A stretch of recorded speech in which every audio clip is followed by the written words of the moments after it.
Bonjour et bienvenue sur la chaîne du Viking Vert. Aujourd'hui, on va parler de la cellule de recrutement qui s'est étoffée avec 5 nouveaux visages pour nous permettre de voir eh bien, plus globalement le monde entier en fait quasiment.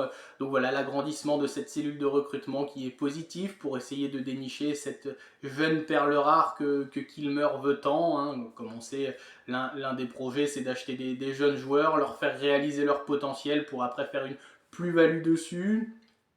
Et puis on va parler bien sûr de la préparation qui continue d'avancer, qui est plutôt dans les temps. Et voilà, le départ aussi un petit peu de Léo Petro en fin de vidéo.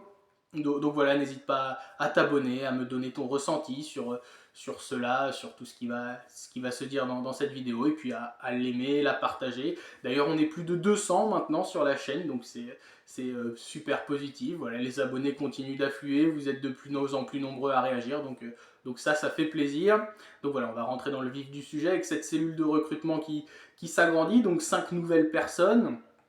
5 nouveaux visages. Donc il y aura Guillaume Leleu, qui sera scout en France principalement. Visiblement, c'est les informations qu'on a pour le moment. Mais il sera scout en France, il connaît bien.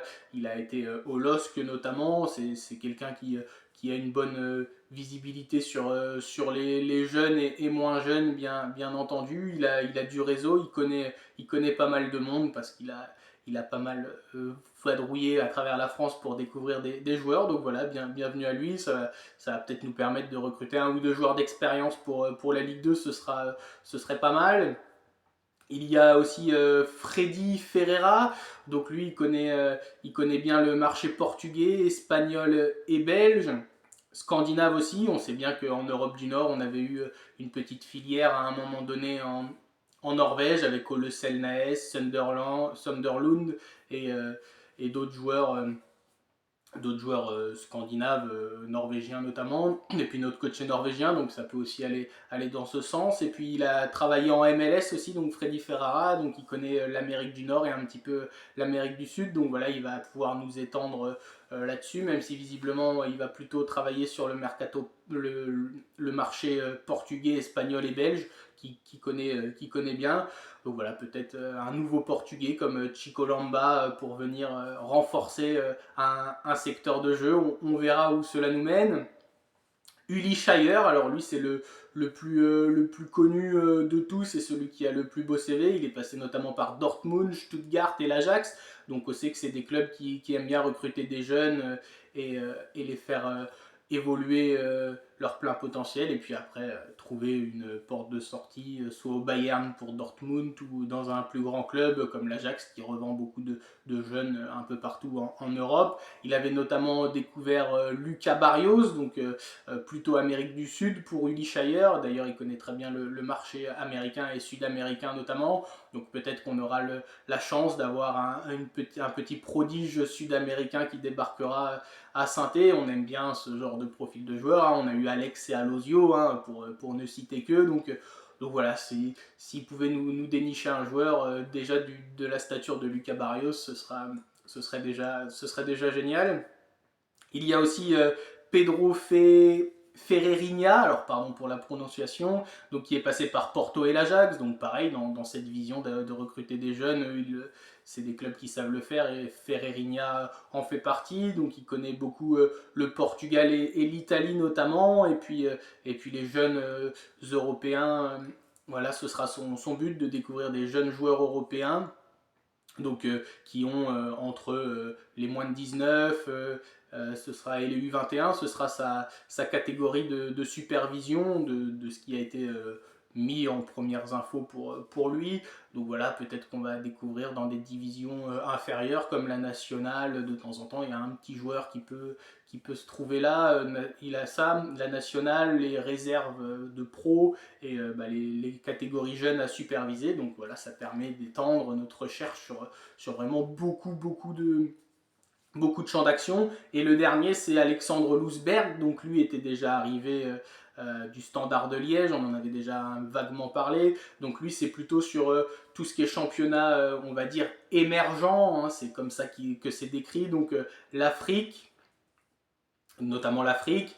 Donc voilà, peut-être trouver des jeunes Africains. On sait très bien que la passerelle entre l'Afrique et la France se fait relativement facilement en général, sachant qu'il y a beaucoup de pays francophones en Afrique.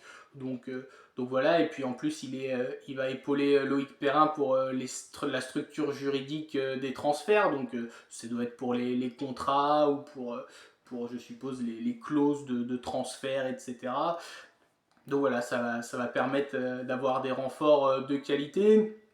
Ce qui est positif, c'est que bah, ça va dans le sens du projet de Kilmer, d'avoir ces 5 personnes. C'est des recruteurs qui ont l'œil pour les jeunes joueurs. Donc si ça peut nous permettre voilà, d'avoir des joueurs à fort potentiel qui peuvent s'imposer dans le groupe, ben, c'est très bien. Après, on va voir comment ils vont travailler. Il fallait la renforcer, cette cellule de recrutement, parce qu'on a eu beaucoup de flops ces derniers temps. Donc je pense que Kilmer commence vraiment à prendre à bras le corps les soucis qu'il y avait dans notre club. Après toute la cellule de préparateurs physiques, etc., qui a été mise en place, qui est passée à l'heure anglaise. Là, on se mondialise sur les transferts.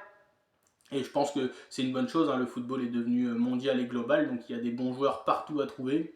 Et d'avoir un réseau qui s'étend avec des gens qui ont du réseau aussi, c'est très important. Et en parlant de la cellule de préparateur, la préparation avance bien. On voit sur les 2 premiers matchs amicaux, contrairement à l'année dernière où on avait l'impression que bon, bah, c'était dur, on voyait pas les joueurs titulaires jouer, etc. Donc on a toujours ce petit problème de blessure par contre, hein, parce qu'on arrive Bernauer là, gêné à la cuisse, Nguessan, pareil, le dos, Bouchouari et Mouefek. Bon, bah, après, Bouchouari pour le dos, si c'est récurrent, bah, des fois il y a des zones où c'est plus difficile de les traiter. Après, c'est des professionnels, donc normalement ils récupèrent mieux qu'une personne lambda, on va dire, hein. Ils font ça toute la journée, ils peuvent avoir les kinés à disposition.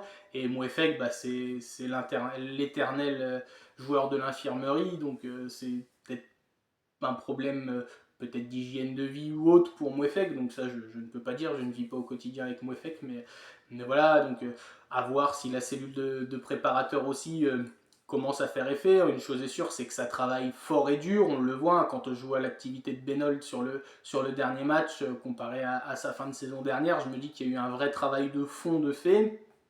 Et ça, c'est une grosse partie de ta saison, hein. Ta saison joue sur la préparation. Si tu arrives sur les premiers matchs que tu es essoré, bah à la fin, tu seras pareil, tu ne pourras pas finir la saison. Dans les sprints, dans le sprint final, il est important d'être, d'avoir du jus. Donc c'est toute la saison que ça compte. Mais c'est le moment le plus important, alors faut pas faire n'importe quoi, faut pas les mettre en surcharge de travail, parce qu'on sait aussi il y a ça à prendre en compte. On sait que le repos fait partie du travail aussi, hein, parce que si vous n'êtes pas bien reposé, si vous n'êtes pas bien reposé, pas bien alimenté, etc., eh bien votre corps encaisse moins bien la préparation, et c'est là où justement vous avez les problèmes de pépins physiques. Mais ça a l'air de plutôt aller dans le bon sens, cette préparation. Et il y aura le match vendredi soir qu'on pourra regarder normalement sur la chaîne de la SSE sur YouTube. Et ce qui va être bien, c'est qu'on va enfin découvrir Chico Lamba, donc notre dernière recrue. Il y a Eric Orneland qui aimerait bien des recrues avant le stage, donc mercredi ou jeudi. C'est vrai que ce serait parfait le timing. Après, ils pourront peut-être pas jouer pour vendredi soir, mais on va découvrir notre nouveau portugais. Et il y a quand même pas mal de points positifs dans cette prépa, même s'il va falloir véritablement trouver un latéral gauche et un latéral droit, après le départ de Léo Petro notamment, et Masson qui semble plutôt vouloir partir de ce que j'ai vu. Mais voilà, il y a eu le départ de Petro, donc il part à Elche, il jouera en Liga, donc voilà, je pense qu'entre la Liga et la Ligue 2, bah, je pense qu'il a privilégié la Liga. Après, à savoir pourquoi il est parti, ça, on ne saura pas pour le moment. On le saura peut-être que plus tard si Léo Petro veut en dire plus. Peut-être qu'il voulait jouer au plus haut niveau, ou tout simplement il n'était pas d'accord avec les dirigeants ou le coach. Donc ça, c'est pas moi qui le sais. Il est le seul maître de son destin. Donc je lui souhaite bon vent et bonne réussite sportive, parce que c'est un joueur que j'ai apprécié avec sa mentalité de guerrier. J'aurais aimé qu'il reste une saison de plus. Après voilà, s'il restait et qu'on montait pour jouer en Ligue 1, ça aurait été compliqué.